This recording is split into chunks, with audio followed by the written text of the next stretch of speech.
Buenas noches. Muchas gracias por acompañarnos en esta noche tan especial. Es una alegría contar con todos ustedes. Hoy es un día muy importante para nosotros, como universidad y como departamento, en el sentido de que es una ocasión de celebramiento. Estamos en el lanzamiento en Uruguay del libro Helenismo y Hebraísmo, la doble raíz de la civilización occidental, cuyo autor, aquí al lado mío, a mi izquierda, Gustavo Daniel Perednik, nos va a compartir unos momentos muy interesantes para analizar este tema tan interesante. Primeramente voy a explicar la agenda del día de hoy. El autor, en los primeros 20 minutos, va a hacer una presentación sobre los principales aspectos de este libro, publicado por nuestra universidad. Luego tendremos dos comentarios. Tendremos por un lado el comentario de Roberto Sijón, quien me acompaña aquí a mi derecha, que ahora voy a estar presentando, y finalmente de René Fuentes. Una vez que culmine esta primera etapa de presentación, vamos a tener un intercambio, un diálogo de unos 15 minutos entre los 4 participantes. Sobre el final voy a explicar de qué se trata este diálogo y cuál va a ser la modalidad. Para comenzar, en primer lugar,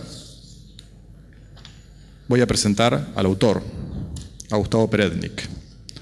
Gustavo Perednik es argentino-israelí.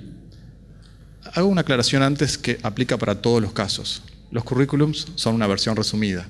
Si hiciéramos la versión extendida de cada uno de los participantes del día de hoy, tenemos una hora y media para dedicarle. Entonces, es una breve mención de los principales aspectos.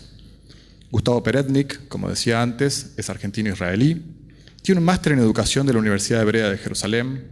Fue director del programa cuatrienal Meshiná de la Universidad Hebrea de Jerusalén. Ha sido distinguido como profesor sobresaliente de la Universidad Hebrea de Jerusalén.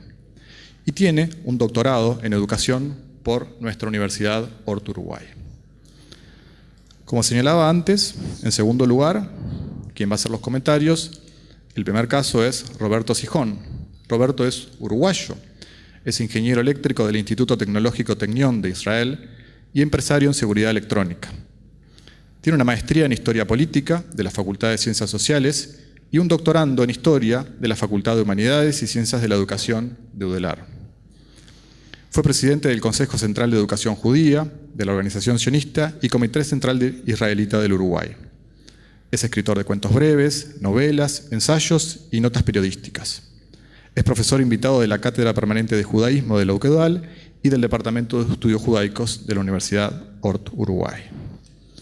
Finalmente, y no por ello menos importante, presento a René Fuentes. René es nacido en Cuba y desde hace ya unas décadas reside en Uruguay.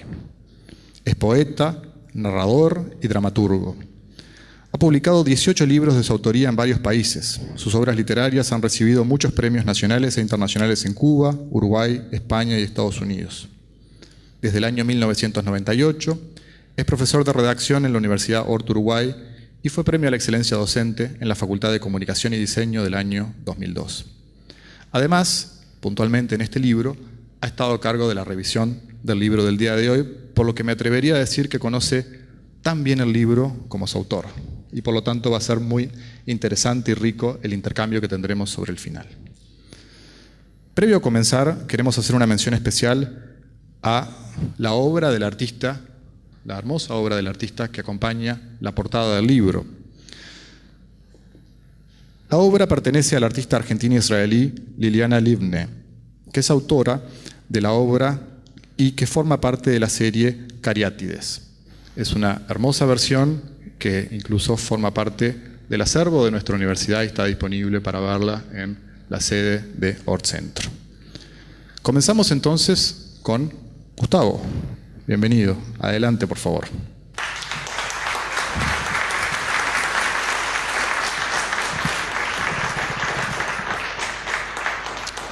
Gracias, Andrés, y muchísimas gracias a ustedes por compartir con nosotros esta noche, para mí, de celebrar Chodesh Tov, que comencemos bien el mes de Nisan, el mes de la libertad, que es un tema que permea el libro. Me alegra especialmente estar a pasos de la sala en la que se presentó hace no mucho tiempo La niña que miraba los trenes partir, la biografía que Ruperto Long escribió acerca de Charlotte de Grünberg. Y empiezo con Charlotte porque este año fue especialmente difícil para ella y sin embargo puso todo su empeño en este libro, desde el contenido, cada detalle, hasta las cariátides de la tapa que mencionabas, Andrés, hasta este acto, en cada uno de sus pormenores. Y qué alegría que ese empeño es el que hizo precisamente que el año difícil fuera simultáneamente placentero. Feliz de estar en este teatro tan querido y admirado, en donde desde hace 20 años vengo a escuchar a Vivaldi, Schubert, Bach. Recuerdo el inolvidable concierto de gala del 175 aniversario de la Jura de la Constitución, con la presencia del presidente y autoridades. Y lo menciono porque quien me había invitado a la ocasión, mi querido amigo Egon Friedler, falleció hace un año y quería también rendirle en estas palabras mi homenaje. Invité a varios de esos conciertos a muchos de mis alumnos en las escuelas judías de la red en el Uruguay en la que estaba dando clase. Y lo menciono también, todo viene relacionado, porque quien estaba sentado a nuestro lado también escuchando a Mozart, Mendelssohn y Rachmaninoff, ¿quién era? Roberto Sijón. Así que ya cuando Charlotte me mencionó el nombre de Roberto sabía que teníamos intereses en común, pero si te acordabas de esa, te llevo 10 años antes todavía, cuando el presidente del Bada Jinuj del Uruguay me invitó a Montevideo a dar un par de conferencias al grupo Hidush, que era para padres de escuela. De esa no te acordabas. Claro, no iba a mencionar todos los momentos en que nos vimos, pero quería rastrear la historia de cuántas veces sí se cruzaron nuestros caminos en intereses en común. Qué bueno que también helenismo y hebraísmo está incluido en esos intereses. Algo más de mi querida, bien amada Universidad Ort. Yo estaba dando un curso para docentes secundarios no judíos sobre la enseñanza de la Shoah.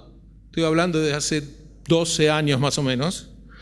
Y uno de estos docentes se acerca a mí y me ofrece llevarme a mi hotel.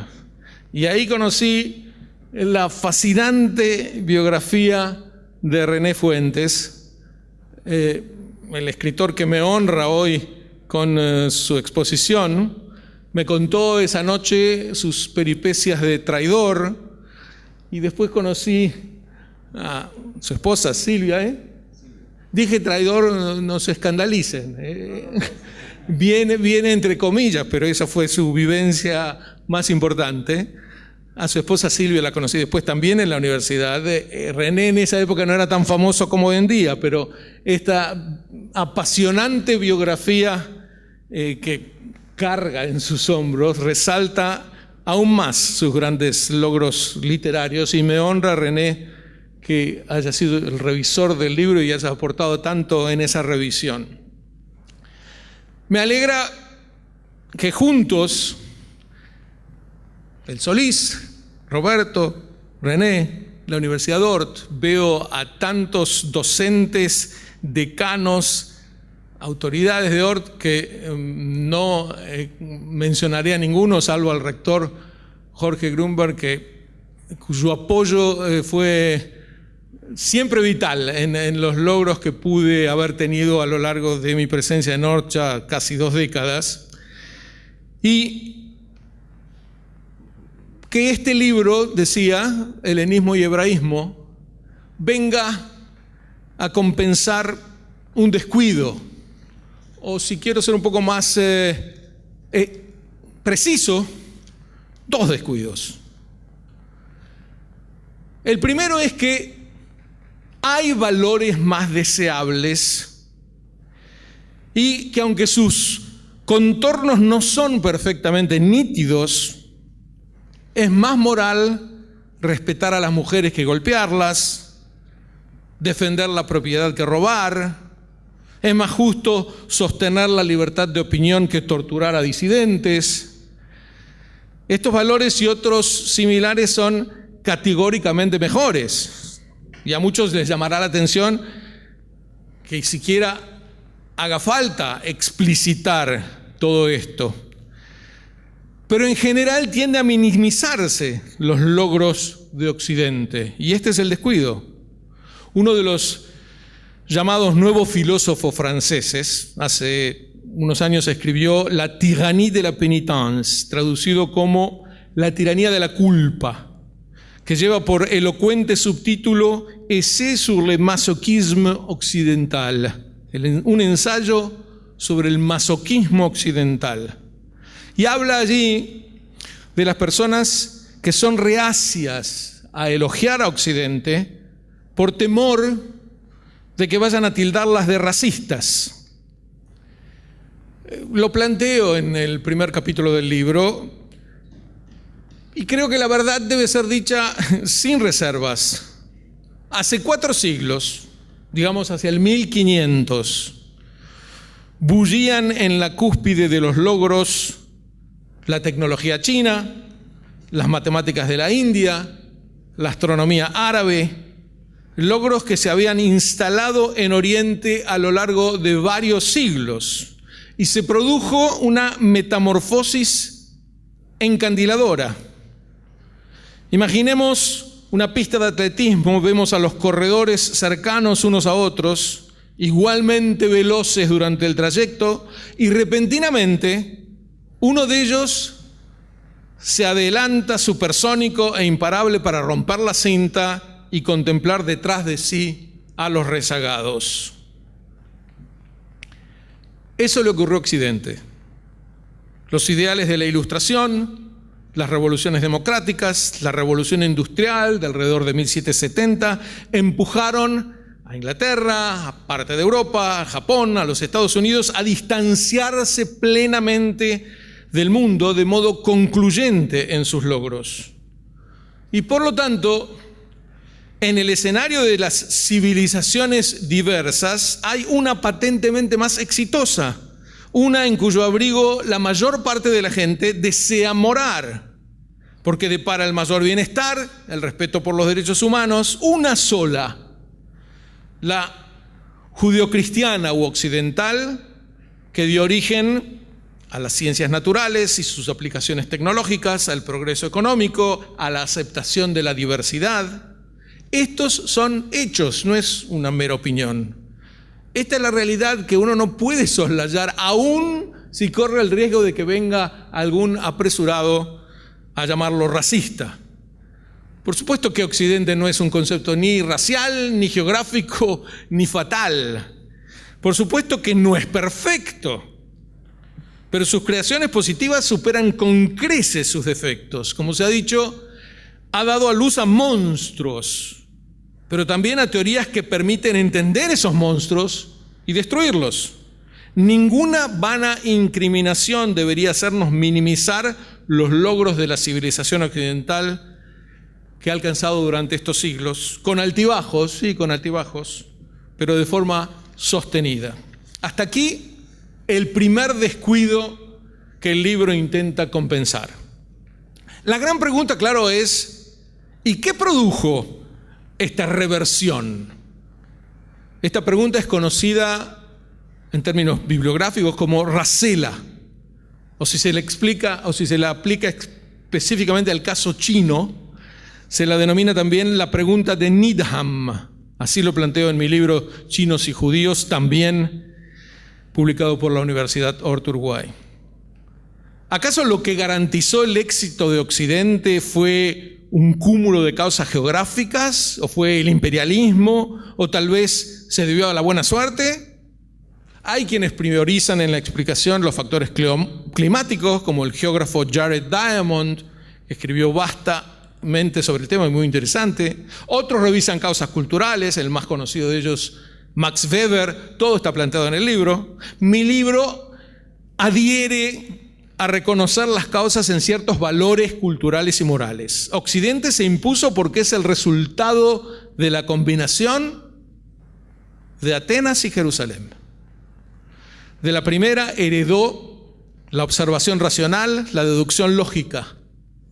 De la segunda heredó la fe en un buen creador que nos colocó en un universo ordenado y que demanda de su máxima criatura un comportamiento moral. El pensamiento griego y la fe hebraica. O más específicamente, el pensamiento deductivo, que implica no renunciar jamás al poder de la mente, y la fe en mejorar la sociedad por medio del gobierno de la ley y no de los caprichos humanos. Asumir tal herencia doble implica la adopción de ciertas normas sociales, sistemas políticos y tecnologías que la reflejen, y así lo ha venido haciendo Occidente durante los últimos siglos. El común denominador de estas instituciones es la dínamo de la libertad individual. De ellas resultan lo que podrían entenderse como 5 fundamentos de la civilización occidental. Interrelacionados ellos. El gobierno constitucional, es decir, el imperio de la ley también por sobre los gobernantes. El respeto a la propiedad privada. La preeminencia de la ciencia, es decir, la libre aplicación de la razón y la lógica, la celebración del individuo, es decir, la libertad personal, y la autocrítica, que produce un constante mejoramiento. Indagar en las raíces de esas instituciones nos acerca al segundo descuido del que deseo hablar. Y es que Occidente tiene 2 raíces, no una. Para Matthew Arnold, entre los que cito, la meta final, tanto del helenismo como la del hebraísmo, es la perfección o salvación del hombre. Y hay muchos modos de relacionar el helenismo con el hebraísmo, varios planteados a lo largo del libro. Moisés Hess, por ejemplo, explica que las 2 culturas se dedican respectivamente, una al espacio y otra al tiempo, una al ser y otra al devenir. Thorleif Baumann, un lingüista, lo aplica a la lingüística y establece que mientras los verbos hebreos son cabalmente dinámicos, los griegos son estáticos. No, obviamente no puedo extenderme en esta síntesis en cada uno de estos aspectos, en el libro están detallados. Erich Auerbach, por su parte, lo señala en la literatura. Su obra clásica, Mímesis, muestra las 2 tendencias que caracterizan la historia de la literatura. Una realista de raíces bíblicas en la que los personajes evolucionan, y la homérica que se nutre de personajes que no se desarrollan. Sus biografías son presentadas desde el comienzo y para todo el relato. Pero de todo esto hay algo más profundo en el dinamismo. Según el historiador Heinrich Gretz, la diferencia fundamental entre el hebraísmo y las otras culturas es que el pagano, cito, percibe lo divino en la naturaleza por medio de la vista y se vuelve consciente de ello como algo que debe ser mirado. En cambio, para el judío, que concibe a Dios fuera de la naturaleza y previo a ella, lo divino se manifiesta por la voluntad y por medio del oído. Percibimos todo con nuestros sentidos, mayormente con los 5 principales, y de ellos con los 2 llamados superiores, que dan origen a las artes, uno las auditivas, el otro las visuales, y en efecto el hebraísmo ha puesto el énfasis en el oído, anunciado en su plegaria central, Shema Israel, oye Israel, y ha legado una creación de las artes auditivas, eminentemente literaria y de legislación moral. El mundo griego, en contraste, se ha distinguido por la perfección de su obra escultórica y escénica. Una cultura puso de relieve lo ético, la otra lo estético. El mundo estaba allí para que los antiguos hebreos quisieran hacerlo bueno y humano, y para que los antiguos griegos quisieran hacerlo bello y útil. En ese contexto, así lo ha formulado William Barrett. El hebreo se ocupa de la práctica, el griego del conocimiento. La conducta correcta es la máxima preocupación del hebreo, el pensamiento correcto la del griego. El deber y la voz de la conciencia son lo primordial en la vida del hebreo. Para el griego lo son el juego espontáneo y luminoso de la inteligencia. El hebreo exalta así las virtudes morales como sustancia y sentido de la vida. El griego las subordina a las virtudes intelectuales.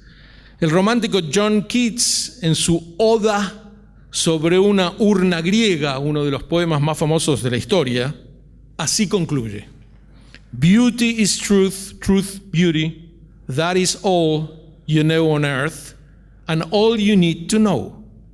La belleza es la verdad belleza. Eso es todo lo que sabéis en la tierra y todo lo que necesitáis saber. Es un modo lírico y sintético de expresar el nudo del aporte helénico.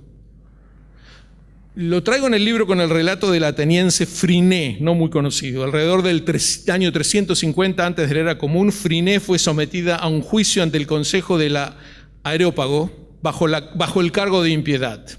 Cuando parecía que el veredicto iba a ser desfavorable, su defensor Hipérides desvistió a Friné para conmover a los jueces. Conmover es un término simpático aquí. Quienes efectivamente la absolvieron por unanimidad. El argumento de Hipérides ensalza la estética por sobre todo. No se debe privar al mundo de tanta belleza.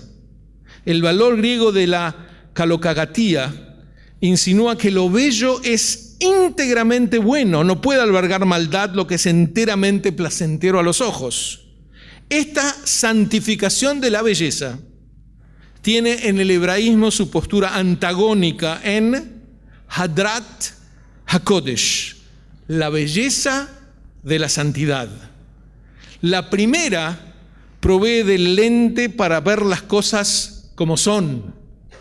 La segunda facilita ver lo que debería ser, con el acento en lo ético. Y así hemos visto dos aspectos de los muchos, de los varios abordados en el libro: los sentidos superiores y su consecuente énfasis o en lo que es o en lo que debe ser. ¿En qué? Y ahora, este es el descuido. Una de estas dos culturas, a lo largo de la historiografía, ha sido soslayada. Se presenta casi todo como griego en su origen. Se ensalza lo helénico y con mucha justicia. Pero en general, a costa de olvidar, tapar, soslayar, omitir la contribución hebraica a la forjación de Occidente. Las historias de la poesía, cualquiera de ellas, verán que comienza con los griegos, cuando hay una poesía hebrea heredada por Occidente, desarrollada en Occidente, que la preceden mucho. La historia de la música, el Tanaj, la Biblia hebrea, capítulos y capítulos sobre la música hebrea que son omitidos sencillamente en las historias de la música. La historia de la filosofía, la historia de la democracia, a la que dedico varios capítulos del libro, siempre comienza con la democracia ateniense y saltea la democracia hebraica, que en muchos aspectos la superaba en su contenido democrático. Ni que hablar de la historia de la educación, que es planteada siempre como que comienzan los grandes monasterios de la Edad Media en Europa, cuando 1000 años antes ya había una educación organizada y con testimonios claros, escritos acerca de la educación en la antigua Judea. La escritura, no me voy a extender, ¿tengo cuánto más, Andrés? ¿Ya me pasé? Un poquito más. La escritura es el lugar común que los fenicios la inventaron, que inventaron el alfabeto, y esto a todas luces es llamativo. Los fenicios y los hebreos eran vecinos, aliados, tenían una interrelación permanente. La gran diferencia entre ellos es que los hebreos eran grandes escritores y los fenicios no produjeron literatura, eran grandes marinos. Que de los dos fueran los fenicios los que inventaron la escritura, a todas luces llama la atención. Y no es parte del resultado de la investigación que plantea a las claras que lo que llamamos el alfabeto fenicio era un alfabeto paleohebraico. Surge de este descuido de las raíces hebraicas a las que intento explicar en el libro, y aquí lo omitiré porque se acerca el final de esta presentación. Borges en 1932, define las filosofías como una mera coordinación de palabras que difícilmente puedan parecerse mucho al universo. Así lo dice él. Y concluye con una de sus afirmaciones más apabullantes. Presten atención. Dice Borges: hemos soñado el mundo resistente, misterioso, visible, ubicuo en el espacio y firme en el tiempo. Pero hemos consentido en su arquitectura tenues y eternos intersticios de sin razón para saber que es falso. Aventuremos que una de las dos culturas que riegan nuestra civilización nos provee de los instrumentos para coordinar, para engarzar lo resistente y lo visible, lo ubicuo y lo firme. La otra nos ofrece los sueños, el misterio y los eternos intersticios que insinúan los confines de la razón. Y me parece que este tema, si tuviera suficiente presencia en la educación, habría generado una actitud muy distinta de Europa en particular y del mundo en general hacia el pueblo judío. Muchas gracias.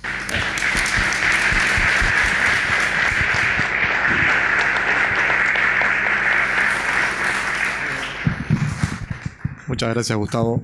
Muy interesante, y creo que esto abre la puerta para que después todos tengamos acceso al libro, porque nos dejaste picando un montón de temas, y el libro, los que hemos tenido la suerte de poder leerlo a esta altura, sabemos que lograste un resumen brillante y lograste captar de cada uno de los capítulos y de cada una de las 5 partes que el libro se compone, los titulares. Fue un conjunto de headlines. Y sobre estos headlines, Gustavo profundiza brillantemente en cada uno de los mismos. Así que es una hermosa apertura que tenemos. Y ahora vienen los comentarios. En primer lugar, Roberto, por favor, te invitamos acá. Somos más o menos de la misma altura, así que... Bueno, buenas noches. Antes que nada, quiero agradecer formal y afectivamente a la Universidad Ort en la figura de su directora, Charlotte Grunberg, con la cual me une una, yo diría, cálida amistad a lo largo de tantos años que me honra y me habilita a ser parte de una de las personas que reflexione acerca de este importantísimo libro de Gustavo que pasaré ahora a analizar. Voy a correr un poquito el micrófono. Gustavo es un académico de gran porte que ha escrito mucho sobre judaísmo en general. Y este libro aborda un análisis e historia de la filosofía occidental sobre sus bases helénica y hebraica. Como una historia del conocimiento, conlleva fronteras difusas, enigmáticas, siempre polémicas, porque así funciona la disciplina historiográfica. Como libro que trata de filosofía, lleva implícita la angustia del conocimiento.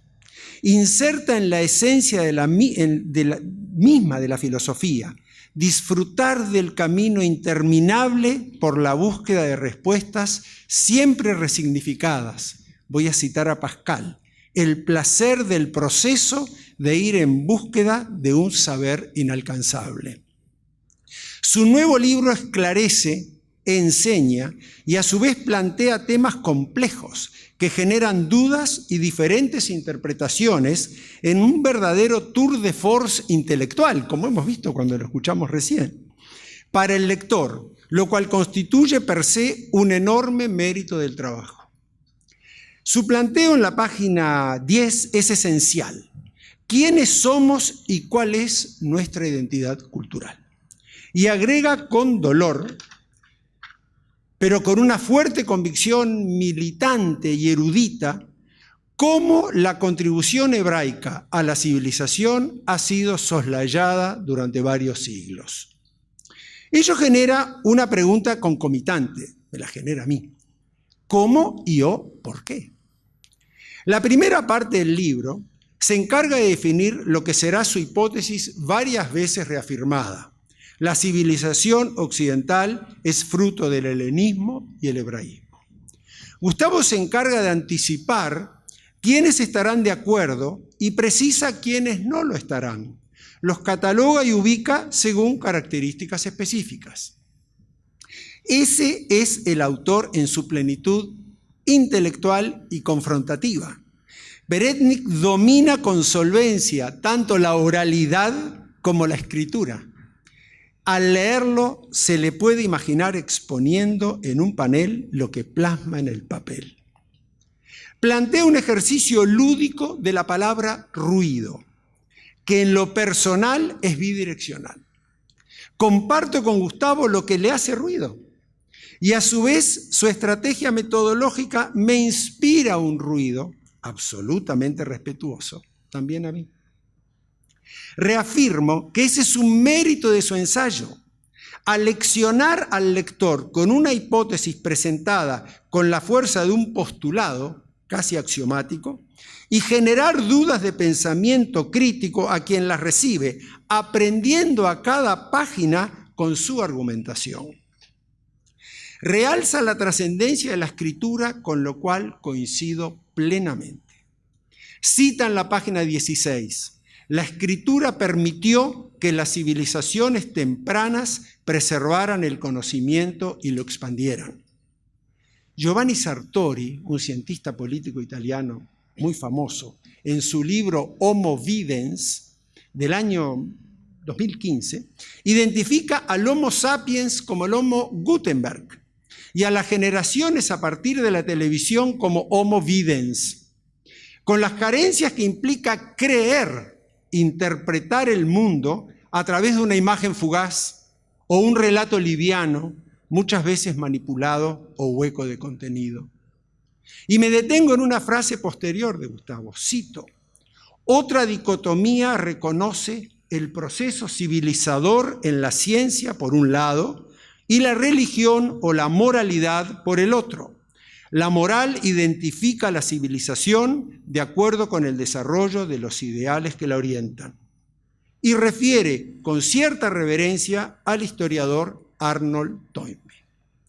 En este punto me detengo y reflexiono. ¿Cuál moral?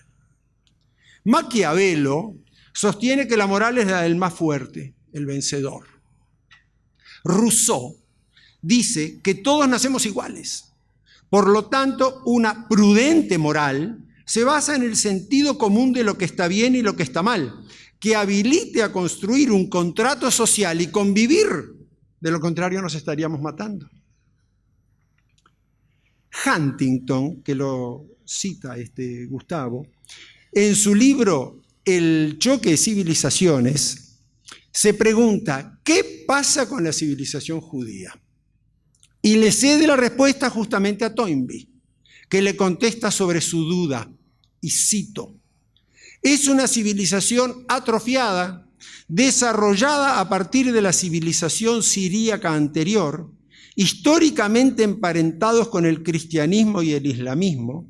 Durante varios siglos, los judíos mantuvieron su identidad cultural dentro de las civilizaciones occidental, ortodoxa e islámica. Con la creación de Israel, los judíos tienen todos los aprestos de una civilización: religión, lengua, costumbres, literatura, instituciones y una ubicación territorial y política. Fin de cita. Pero resulta que Toynbee participó de una controversia con el embajador israelí en Montreal, Canadá, Yitzhak Herzog, en el año 1961, en el cual acusaba al sionismo de nazismo. Entonces me pregunto, ¿en él se basó Huntington para saber qué pasa con la civilización judía? Por otra parte, Gustavo señala que Toynbee describió una veintena de civilizaciones y que, cito, una sola, la judeocristiana u occidental, dio origen a las ciencias naturales y a sus aplicaciones tecnológicas, al progreso económico y a la aceptación de la diversidad. La página 17. Demostrarlo es para Gustavo su gran cometido a lo largo del libro. Entiendo en lo personal que el problema radica en ese guión que separa al término judeo-cristiana. en esos vasos comunicantes. Y quizás ahí voy a ser un poquito más duro que Gustavo con Occidente, que igual, por supuesto, que soy occidentalista. Leer a Gustavo se torna pues imprescindible para poder alinearnos a su postulado con el mejor instrumental disponible. Él lo tiene y de eso se trata su obra. Gustavo señala dos épocas cronológicas, el medioevo y hasta el 1400, en que comienza a gestarse el Renacimiento.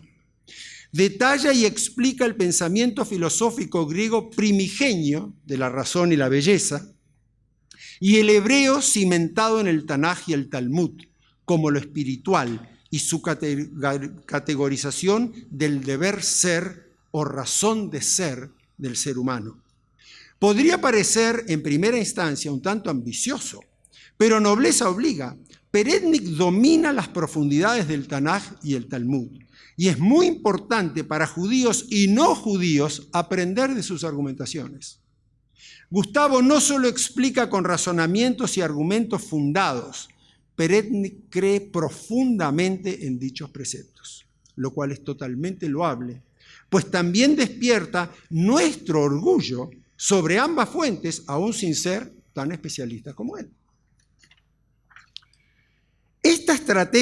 Con estrategia didáctica, Gustavo se detiene y redefine su propósito sintetizado por Ernst Renan en la página 40. Cito: para una mente que hurgue en el origen de las cosas, las historias de real interés son la de Grecia y Roma y la de Israel. Combinadas constituyen la historia de la civilización. Ahora bien, comparto lo anterior con ciertas reflexiones que deseo expresar ante ustedes. Gustavo combina con enorme habilidad episteme y doxa, o sea, conocimiento y opinión. Su episteme es muy sólida, domina el conocimiento del Tanaj y lo amplía en el libro con múltiples fuentes rabínicas, entre otras incluso no judías. Coincido con el historiador francés, por otra parte, Jacques Le Goff, que la historia no se puede cortar en rebanadas, pues es un continuum, como el hilo de Ariadna que nos conduce a lo largo del laberinto para orientarnos en el camino. Pero sin embargo, es válido abordar hitos trascendentales. El ejemplo que a mí me generó dicha incertidumbre es que Gustavo no haya incorporado el siglo XVIII de Mendelssohn, la Scala, el iluminismo, pues el Occidente es una construcción en permanente evolución. Con la traducción de la Biblia hebrea al idioma alemán, se dio origen a un aporte judío inmensurable al Occidente y a toda la humanidad, de judíos no precisamente religiosos, o al menos no sustentados, aparentemente, en el Tanaj para construir o inspirar sus saberes expertos. Entre los que se encuentran Kafka, Freud, Einstein, los padres del sionismo político, Herzl, Nordau, Sokolov, Jabotinsky, Weizmann y otros, sin olvidar, por supuesto, al sionismo religioso, orientado por Rav Tzvi Kalischer, ni a Hadam, filósofo y gran estudioso del Talmud. A Janusz Korczak, ese médico, novelista, maestro y director de un orfanato de niños judíos en el gueto de Varsovia, que decidió ir con ellos a Treblinka y cuyos aportes a la pedagogía contemporánea fueron el antecedente en que se basó la Declaración de los Derechos del Niño en 1959 y la Convención sobre dichos derechos aprobada por la Asamblea General de las Naciones Unidas en 1989. Cita Gustavo en la página 125. Es innegable la superioridad griega en filosofía, pero la historia de la filosofía ha optado por renegar del todo los textos hebraicos. Y esta es la clave del libro, que Gustavo la mencionó, en la cual yo quizás voy a ser un poquito más duro con Occidente. Occidente renegó, postergó, ignoró quizás, o me pregunto si acaso el Occidente desjudaizó radicalmente de raíz su matriz religiosa y moral. Vuelvo a plantear la misma pregunta que me hago al leer el libro. Entonces, ¿por qué? ¿A partir de cuándo? ¿Por quiénes? ¿Acaso a partir de Filón de Alejandría, quien interpretó el legado bíblico de la Septuaginta, la traducción del Tanaj al griego, y no la Biblia en idioma original? ¿A qué precio ignoró Occidente los valores del Tanaj y el Talmud? ¿Fue a partir de la acusación del deicidio? Yo creo que sí. Matar a Dios es una acusación delirante y surrealista, imprescriptible, que cimentó y fomentó toda la gama de mitologías antijudías y antisemitas combinadas. Aunque la historia de Purim, en que Mordejai y Esther salvan a la comunidad judía del asesinato que el rey persa Asuero había planificado, data de 500 años antes de la era cristiana. 7 u 8 siglos antes de la infame acusación, que reconozcamos, recién depuesta a partir de Nostra Aetate en 1965, casi 2000 años después de la cimentación de Occidente, durante esos 2000 años. El deicidio balizó toda postergación injustificada del aporte de las sagradas escrituras hebreas al Occidente. No obstante, el judío diaspórico se mantuvo unido al tronco central de la Torá, a pesar de vivir en todas las geografías y abrevar de muy disímiles culturas. Se mantuvo fiel al Brit Milá, al Shabbat, a la Jupá, la Bar Mitzvah, la Tzedaká, el Bikur Jolim. Voy a recitar 2 palabras, una plegaria en hebreo que la voy a traducir. El Shma Koleinu, al Tlut Koheinu, al Tazveinu. Escucha, Dios, cuando se nos acaben las fuerzas, no nos abandones. Vaya enseñanza moral. Al Kadish. Entonces, quizás Hannah Arendt tenga razón cuando cataloga el antisemitismo como un insulto al sentido común. Dentro de su texto, Los orígenes del totalitarismo, escrito en 1948, y que pudo haber sido el antisemitismo quien nos mantuvo unidos y pertenecientes a una identidad tan definida como subjetiva, diversa y personal. Y que Gustavo también tenga razón en que no es posible eludir el aporte de las Sagradas Escrituras hebreas a pesar de dicho intento cristalizado durante 2000 años. En los guetos se conmemoraba siempre Hanukkah, Purim y Pesaj, los momentos en que las luces y las enseñanzas de libertad, rebelión y fe mantuvieron la esperanza de vida y redención judía. Coincido pues plenamente con Gustavo en su valoración. Reflexión final. Este libro interpela al Occidente, que tanto valoramos. Nos conduce a la consideración y memoria del valor del aporte ineludible del judaísmo, además de la filosofía griega. Por eso es relevante que lo lean. Los hará pensar y reflexionar. Cada lector con su bagaje y repertorio de argumentos y emociones. Pero no se lo pierdan, pues vale la pena. Felicitaciones, Gustavo, y muchas gracias.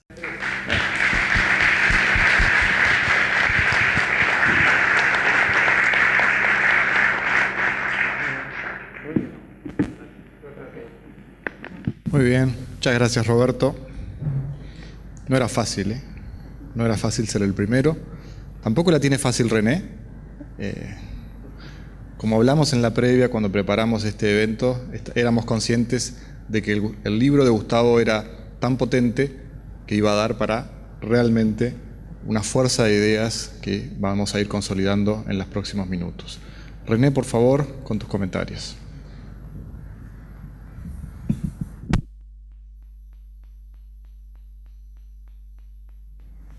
Bueno, buenas noches. ¿Se escucha? Mi intervención va a ser distinta, totalmente distinta. Yo realmente disfruté mucho la exposición de Gustavo y la exposición de Roberto, que de algún modo son complementarias y yo voy en otro sentido muy opuesto. Yo voy al sentido del trabajo más...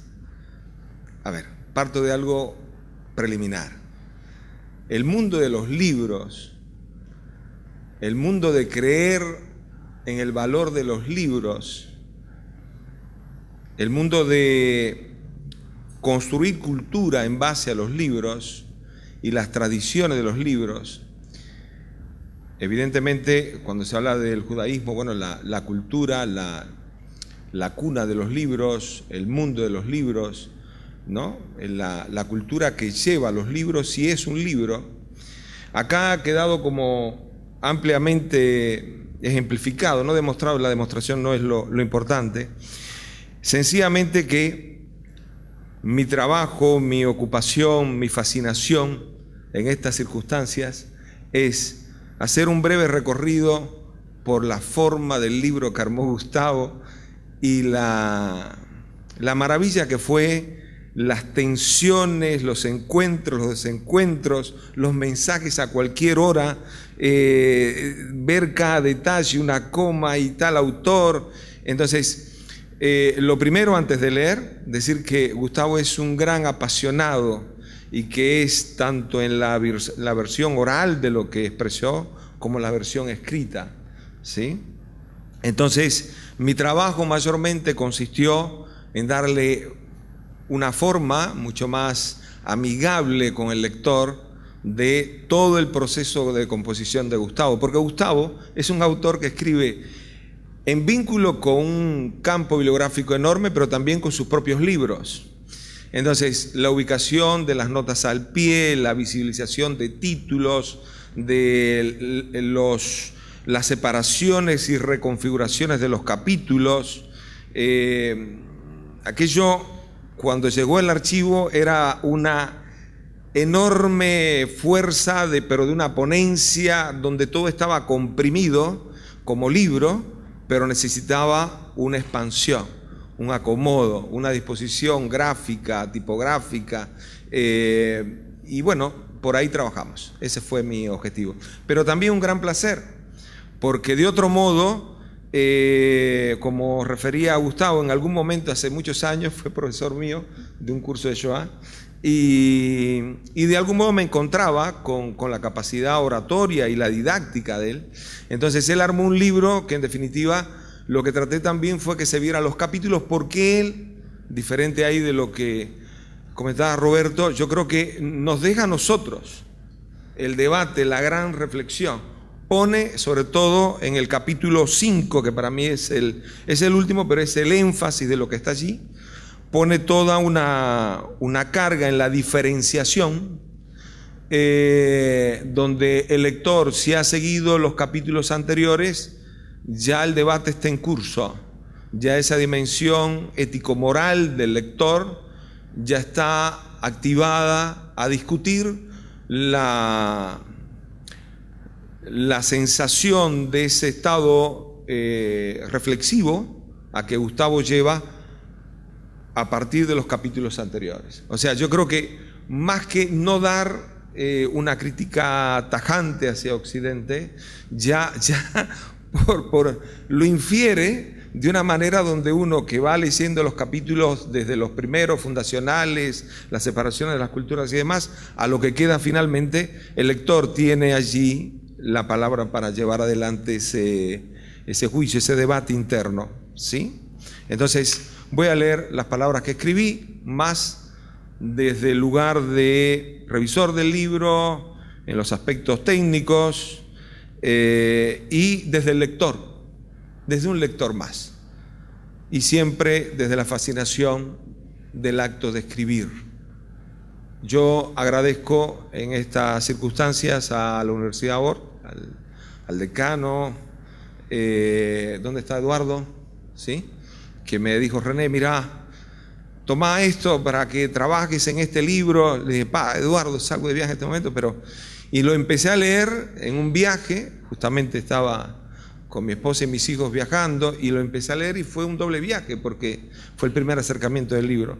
Le agradezco mucho a Charlotte, la directora de ORT, que bueno, ahí me dijo: bueno, René, hacía el trabajo por aquí, por allá, y me dio mucho ánimo para hacerlo. Y agradezco a la Universidad ORT Uruguay, porque realmente, a ver, de los casi 20 libros que tengo publicados, más todos los otros inéditos, más lo que estoy haciendo, ha sido mi casa, mi amparo, ¿sí?, en lo que ha sido mi vida en el Uruguay. Y no renuncio a eso. Y a veces hay que decirlo también. Bueno, leo. En la contraportada de este libro hay una cita de Jorge Luis Borges, que es quizás la raíz más fecunda de este ensayo, porque el libro de Gustavo es un ensayo y un gran ensayo. La cita dice: más allá de las aventuras de la sangre, toda persona occidental es griega y es judía. Y desde la contratapa o contraportada del libro pasamos a la tapa o portada, y con el título "El diálogo y la discusión filosófica y ética" se abre. Dice el título, incluso repitiendo el orden de los elementos en la cita de Borges: helenismo y hebraísmo, la doble raíz de la civilización occidental. Y con la discusión filosófica por el amor al saber y el saber ser de quienes somos, queda esclarecida por ese deseo o afán de saber sobre el surgimiento de Occidente y las influencias y antecedentes del helenismo y del hebraísmo en esa configuración. Pero siguiendo también la valentía de Borges y la valentía y la insistencia de Gustavo Perednik, es importante reconocer cómo él pone a continuación del helenismo y del hebraísmo, y utiliza el término en alguna parte significativa de ese título como raíz, una doble raíz. En ese sentido, esta propuesta no es como conflicto, sino como una fuente de análisis, no como una imposición falaz o tendenciosa, sí como un proceso reflexivo para el justo, amplio y siempre beneficioso conocimiento y reconocimiento de preguntas y respuestas ontológicas fundamentales. Con este libro, incluso didácticamente, así Gustavo lo demuestra, sí, efectivamente, Occidente como civilización, a la que también desde otra parte el mundo y de esta época pertenecemos, no nos deja fuera de la herencia y su trascendencia. Tampoco nos deja fuera de la herencia hebraica y de la cultura hebrea. Y el hebraísmo, como también está en este libro demostrado, sigue incluso como una esencia cultural y moral desde cómo somos, cómo entendemos y sobre todo cómo debemos leer, entender y asumir la historia de Occidente. Por otra parte, pero en el mismo sentido, Gustavo Perednik es un escritor judío, y como escritor judío, acaso siguiendo las formas de la ley oral, de esa manera que lleva el Talmud, que se escribe en base a el agregado de contenidos sobre otros contenidos filosóficos y éticamente se sostiene una amplísima discusión, así también él escribe. Así también él va desarrollando una especie de metarrelato discursivo en lo que va aportando de su propia obra. Él escribe, él reflexiona, él analiza, él relaciona y también deja, yo creo que eso es importante para el libro y por eso el espaciado de páginas para mí, Gustavo, fue una cosa que quería concretar, o sea, dejar espacio para que entre la reflexión del lector, porque al escribir vas sumando diferentes fuentes y vas anotando sobre los propios, no costados físicos, sino sobre los costados del pensamiento de tu línea principal, varios contenidos que hacen a un análisis mayor. El acto de filosofar no es en este libro una forma de entender un discurso, es una forma de vivenciar el discurso de la filosofía de un ser. Y ese diálogo de lo escrito con lo escrito y sobre lo escrito da, en mi opinión, una cooperación muy singular. Hace más claro el vínculo entre el cuerpo del texto y las notas al pie, por ejemplo, entre el autor de este libro y sus propios libros anteriores citados y hace vínculo de una voz escrita y el Gustavo en una voz oral que comprendemos, que suponemos y que se deja leer en sus palabras. Recorría con mi esposa y mis hijos parte de Francia, Bélgica, Alemania, cuando en las horas de recorrido en un ómnibus leí por primera vez el archivo del libro de Gustavo. Y así, este autor, separando en 5 capítulos o partes, como un curso, como un seminario, como un proceso de confirmación, iniciación o de trabajos para lectores especializados, reparte toda una serie de elementos que permiten llegar al mismo proceso de análisis que él determina en el capítulo 5 y final. La primera parte del libro, La civilización, trabaja con contenidos fundacionales y que ponen al lector en un pie cero ante el hecho histórico. O sea, desmonta todo un recorrido histórico y desde ahí empieza a poner al lector en situación de comprender lo que va a aparecer después.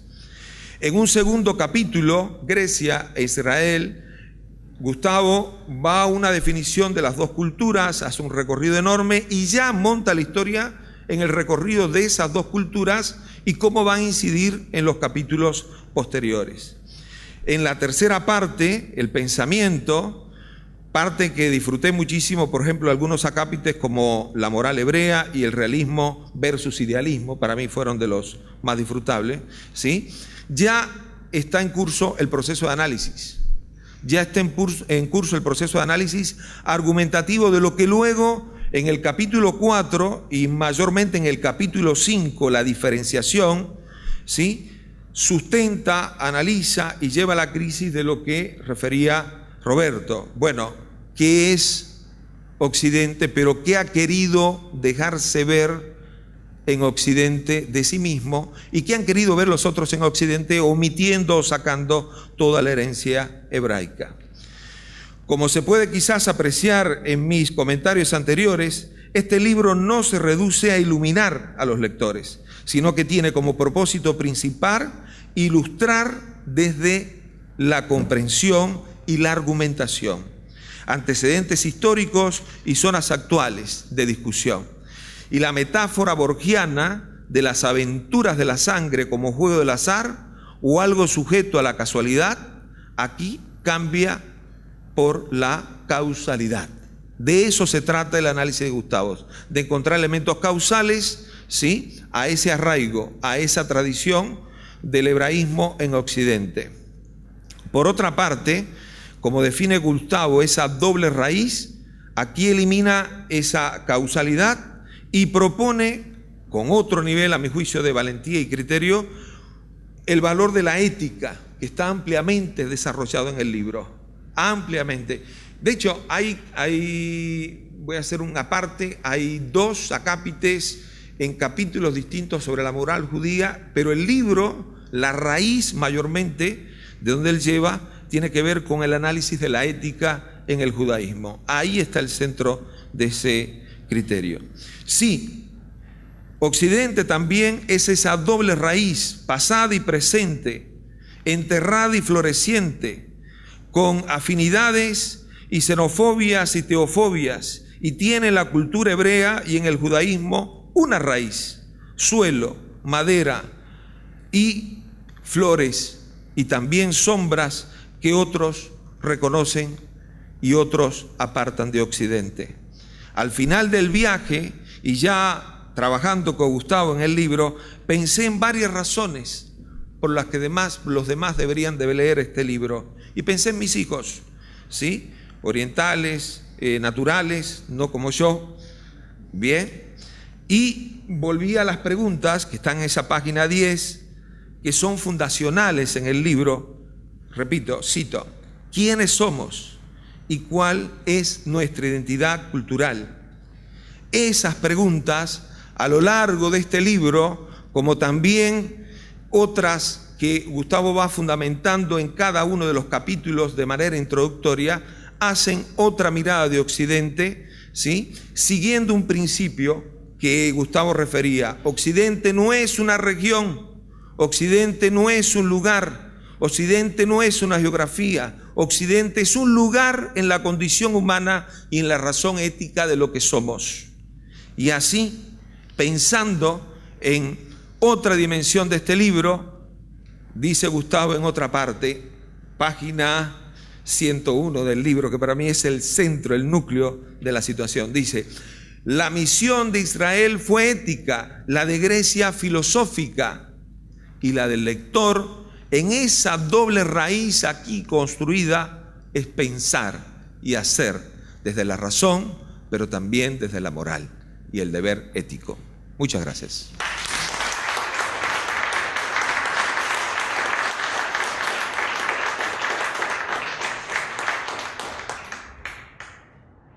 Muchas gracias, René. Ahora, en estos 15 minutos finales, vamos a tener un breve intercambio entre el autor y los comentaristas del libro. Yo estoy por fuera de esto. Entonces, claro, ustedes saben del tema. Y a mí lo que me pasaba... Sí, adelante, por favor. Y a mí lo que me pasaba, nos vemos bien, cuando leía el libro, Gustavo, es que tenía que leer 7, 8 páginas y lo tenía que dejar, lo tenía que cerrar. Porque el libro tenía mucha fuerza. Creo que Roberto y René señalaron lo mismo, la fuerza del libro, la fuerza, la provocación. El libro te cuestiona, el libro te pregunta dónde estás parado, de dónde venís, a dónde vas. Más allá del helenismo y del hebraísmo, el libro tiene esa fuerza. Todos quienes estamos acá pertenecemos a Occidente. Es un dato de la realidad. En algún momento todos nos dimos cuenta que éramos parte de Occidente. Entonces, lo primero, vamos a tirar 2 temas sobre el final. Y luego quiero hablar un poco de la ingratitud. Primero vamos con Gustavo. Gustavo, ¿por qué el origen? ¿Por qué te decidiste a escribir esto? Es decir, ¿por qué fue? ¿Qué fue lo que te motivó a decir hay que reafirmar un conjunto de valores, hay que reafirmar un conjunto de ideas? Arranca Gustavo y luego piloteamos un poco más. ¿Qué me motivó?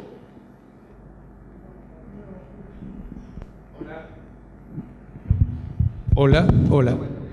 Ya está. Porque esto viene de hace muchos años y el libro, como todos los libros, comienza con algún artículo o algo que después va engarzando con otros. Pero más que nada fue notar a lo largo de lecturas de historias de la poesía, de la literatura, de la democracia, de las ciencias políticas, de la filosofía, etcétera, etcétera, que no hay hebreos. Es decir, la historia comienza con otros. Lo que más escandaliza en esto es de la historia de la educación, en donde si hay algo en donde el hebraísmo contribuyó notablemente fue ese área. Entonces, ir acumulando este reparo a lo largo de muchos años fue lo que me empujó al libro, y un artículo que fue el que creo que motivó a Charlotte en su momento a decidir sí publicarlo. Resultó de que al mismo tiempo estaba leyendo una historia de la filosofía y viendo por internet una historia de la música de 2 autores muy prestigiosos ingleses ambos, en donde los dos comienzan, uno recorre toda la filosofía y no hay mención alguna. Hay para el budismo su lugar y para el islam su lugar, y ni que hablar de que cada filósofo por el que recorre, nada que se acerque al hebraísmo. Llama poderosamente la atención cuando uno lo ve tan claramente delante de sus ojos. Esto ocurrió hace pocos años. Y el tema de la historia de la música en una serie de la BBC, que es realmente recomendable porque es maravillosa la historia, pero otra vez comienza, como siempre, con los griegos. Como dice Henry Maine, lo expuso muy pomposamente y con su veredicto diciendo: todo lo que existe, salvo las fuerzas de la naturaleza, tiene su origen en los griegos. Yo no niego que el aporte de los griegos es seminal, fundamental para hacer la civilización, pero hay otra raíz que dejó su impronta en Occidente y que sencillamente es pasada por algo. Cuando lo noté tantas veces que permitía la creación de un libro, fue que me decidí a escribirlo. Bien, y se habló todo el tiempo helenismo, hebraísmo, pero hay diferentes velocidades y hay un momento de esa separación, ¿no? Es decir, que el aporte es diferente. Vos, Roberto, hiciste una mención a eso, es decir, hay un momento, el de la estática, hiciste un comentario bien interesante en cuanto a los verbos, Gustavo, hablaste de los verbos, ¿ah? Los verbos griegos, estáticos, los verbos hebraicos. No es un aporte mío, este es un aporte del lingüista noruego, Thorleif Boman, que escribe un libro comparando los verbos griegos con los verbos hebreos, y es fascinante ese aporte. Me pareció que cabía perfectamente en el libro. Gracias por haber venido, Denise Veillant, decana del Instituto de Educación de Universidad Ort. Como vos no querías que nadie se diera cuenta de que te estás yendo, yo quise aportar lo mío. Perdón, pero tengo que recibir a una profesora extranjera y bueno, él sabe ya. ¿Será francesa? No, es argentina. Gracias. Entonces,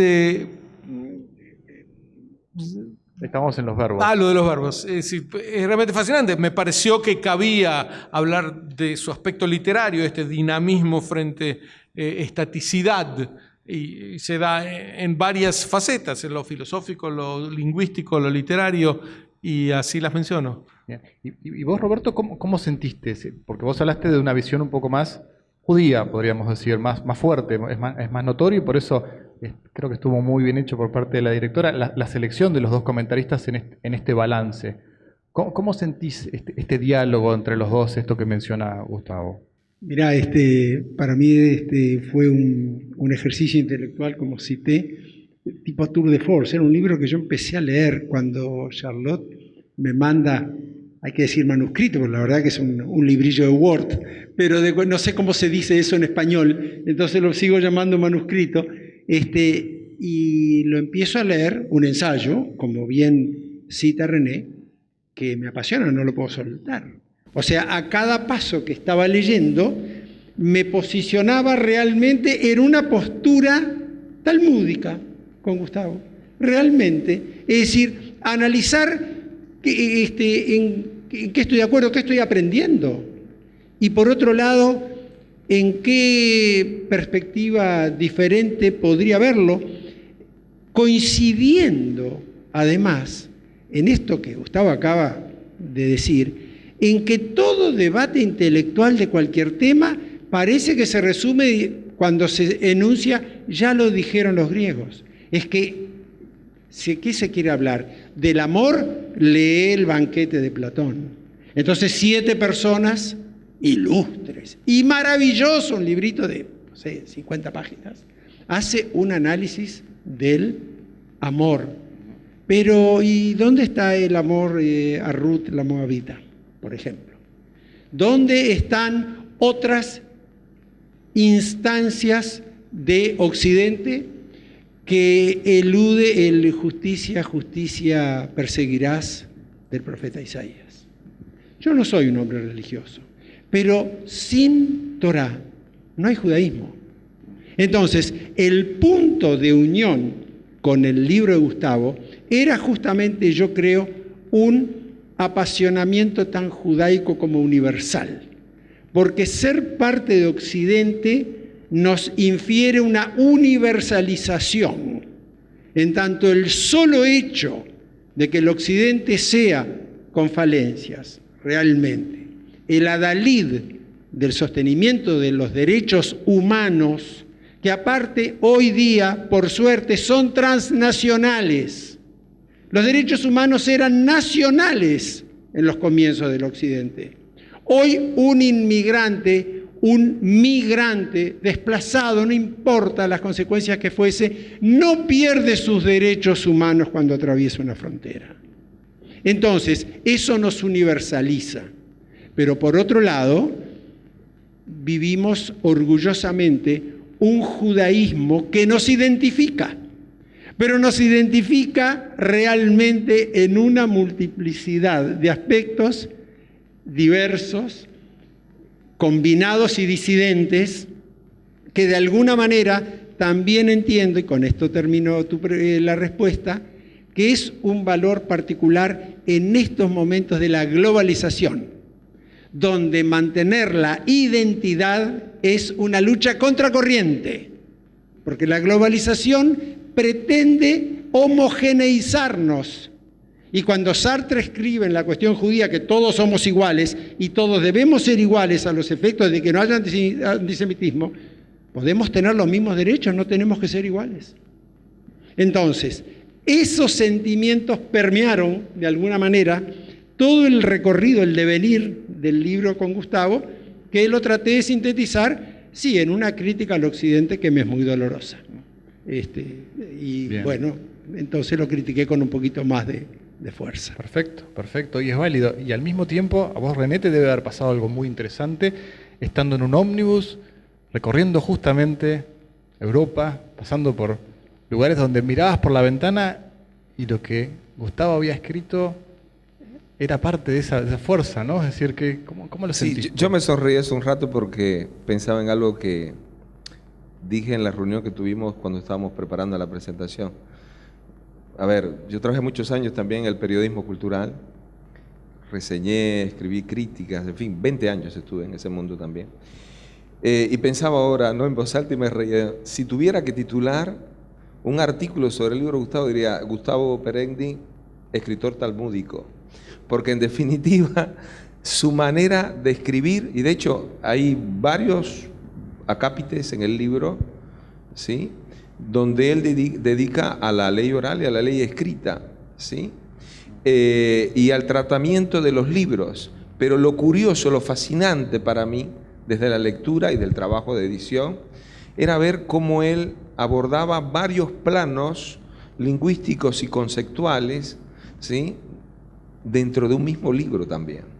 Entonces, yo creo que una de las cosas más interesantes que el libro le puede aportar a un lector, judío o no, interesado en el tema, o que ojalá así sea, empiece a conocer el tema también por Gustavo, ¿sí?, y a inquietarse por el tema, por el libro de Gustavo, es que él justamente hace un recorrido didáctico donde el lector no va quedando fuera de esa iniciación que yo mencionaba antes, ¿no? O sea, él ayuda al lector a entender desde el comienzo histórico, lo monta en un recorrido histórico, lo lleva a las culturas, lo lleva a los aportes y lo lleva al conflicto de esa diferenciación que no es compleja, pero es justamente la falta de el reconocimiento del otro, ¿no?, de la otra cultura, de la otra herencia.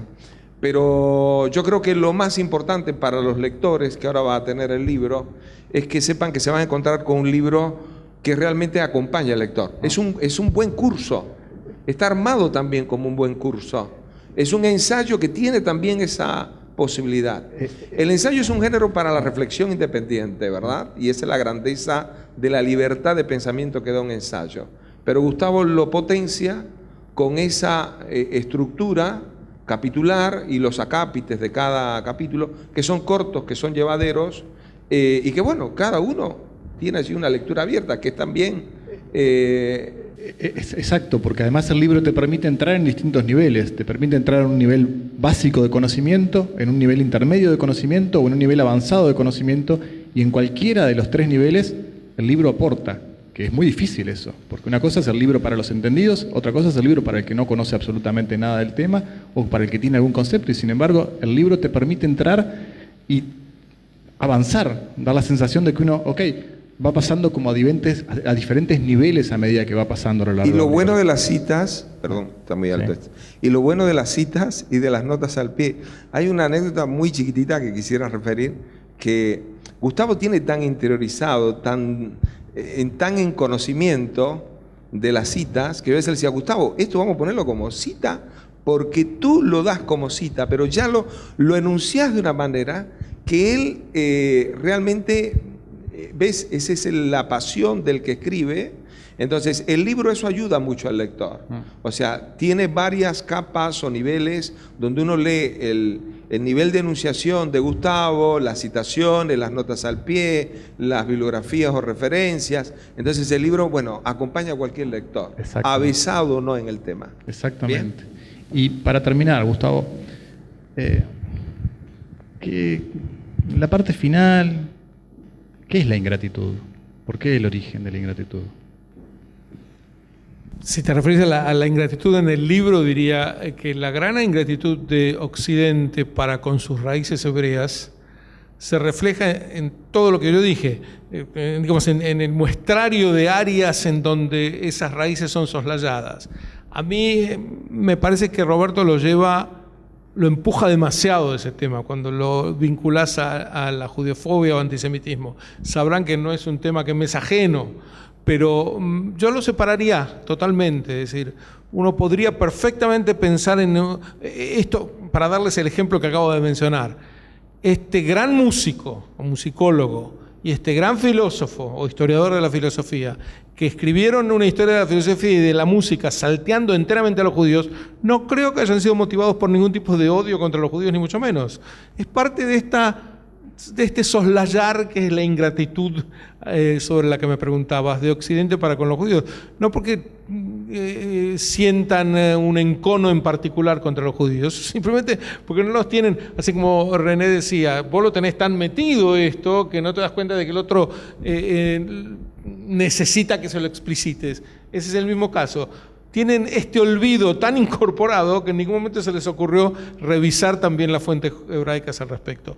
Pero lo separaría del odio antijudío, que es otro tema no menos interesante, pero en la medida en que los mezclemos, vamos a perjudicar mucho la idea de las raíces, de la doble raíz de la civilización occidental. Porque en esto, y para terminar, mi sensación es que en realidad lo que tu libro busca es tomar la ingratitud, pero a la inversa, es decir, como un puente para acercar. Absolutamente bien leído. Es como un puente, llamar la atención sobre esta ingratitud para que la gente entienda, debo revisar mis raíces no solamente en Grecia. Y vos me habías planteado originalmente que querías decir qué hubiera ocurrido si este diálogo en 1920. Inmediatamente se me ocurrió, no hace falta que lo hagamos ahora, ya terminó el encuentro, pero se me ocurrió cuando me planteaste que si en 1920 se hubiera educado a toda Europa acerca de las raíces hebraicas de la civilización occidental, 1930 habría sido muy distinta en Europa, habría sido muy distinto.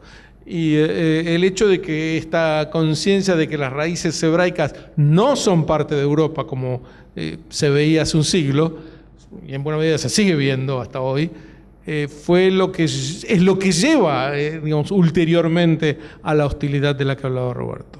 Muy bien, muy bien. Bueno, esperamos que el libro haya resultado interesante como resultado de esta presentación.